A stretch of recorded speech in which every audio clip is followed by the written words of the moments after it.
অভ্যন্তরীণ রাজনৈতিক পরিস্থিতি, জাতীয় স্বার্থ এবং পরিবর্তিত ভূ-রাজনৈতিক বাস্তবতা বিবেচনায় আপাতত ভারত সফরে যাচ্ছেন না প্রধানমন্ত্রী তারেক রহমান।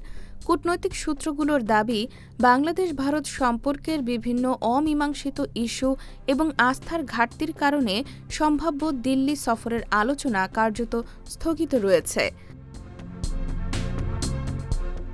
সূত্রগুলোর মতে, গঙ্গার পানি বণ্টন চুক্তির ভবিষ্যৎ, সীমান্ত পরিস্থিতি এবং দ্বিপক্ষীয় বিভিন্ন বিষয়ে ইতিবাচক অগ্রগতি না হওয়ায় এ মুহূর্তে সফরের অনুকূল পরিবেশ তৈরি হয়নি। এদিকে প্রধানমন্ত্রীর সাম্প্রতিক চীন সফরের পর ঢাকা-বেইজিং সম্পর্ক নতুন মাত্রা পেয়েছে, যা বাংলাদেশের কৌশলগত অবস্থানকে আরও গুরুত্বপূর্ণ করে তুলেছে।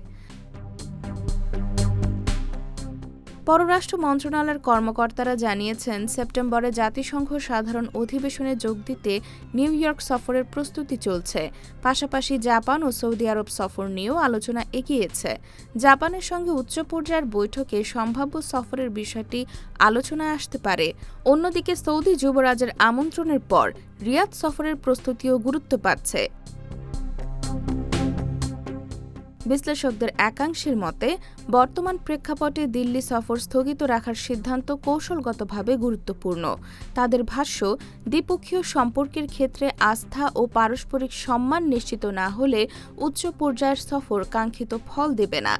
তবে বাংলাদেশ-ভারত সম্পর্কের ভবিষ্যৎ নির্ভর করবে দুই দেশের মধ্যে ইতিবাচক সংলাপ ও পারস্পরিক আস্থা পুনর্গঠনের ওপর।